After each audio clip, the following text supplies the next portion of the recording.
यो चाहिँ हाम्रो अलैँचीको बेर्ना भनिन्छ। यसलाई चाहिँ बिउको लागि निकालिँदैछ। बीच-बीचको निकाल्यो भने अलिक राम्रो फल राम्रो दिन्छ। त्यही भएर हेर्नुहोस् गाइज, यस्तो फल्छ अलैँची। यसलाई जति खुल्ला छ त्यति राम्रो फल दिन्छ।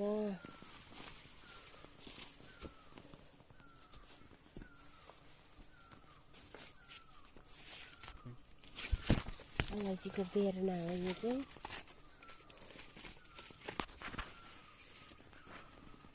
बेर्ना हैन, यो चाहिँ फल हो, बेर्ना चाहिँ निकालेको भन्नुपर्छ। यो चाहिँ बिक्रीमा हो। यता छ, यता माथि पनि छ, यता पनि छ, तर चाहिँ बिक्रीमा छ।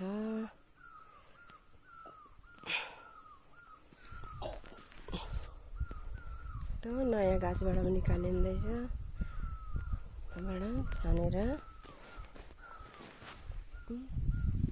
हाम्रो चाहिँ अलैँची अलिकति रोपाइ बाक्लो भएछ कि, त्यही भएर चाहिँ निकालेको हो। फुल खेल्न राम्रो कोसा पाएन र यहीँबाट निकाल्दै गरेको। अलिक अलैँची चाहिँ अलिक पातला राख्नुपर्ने हो। हुन्छ अलिकति बाक्लो भइदियो, बच्चा फुल खेल्दै गर्दा निकाल्यो। ठिकै छ, यस्तै छ। यता यो अब अस्ति काटेको घाँस निकाल्नु पर्ने भयो। बिरुवा चाहिँ हामीले यसरी राखेको छौँ पानीमा। गले पानीमा यसरी राख्दा चाहिँ सुक्दैन, मर्दैन घामले। यस्तो हुन्छ, यसरी राखेको छ। अब फर्सी लिनु आउनुहुन्छ ल। यो सबै बिक्रीमै हो।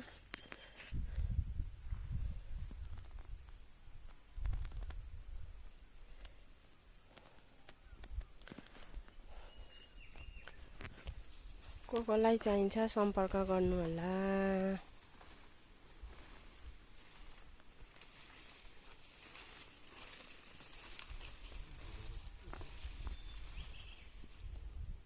यसलाई चाहिँ कालो सुन पनि भनिन्छ है।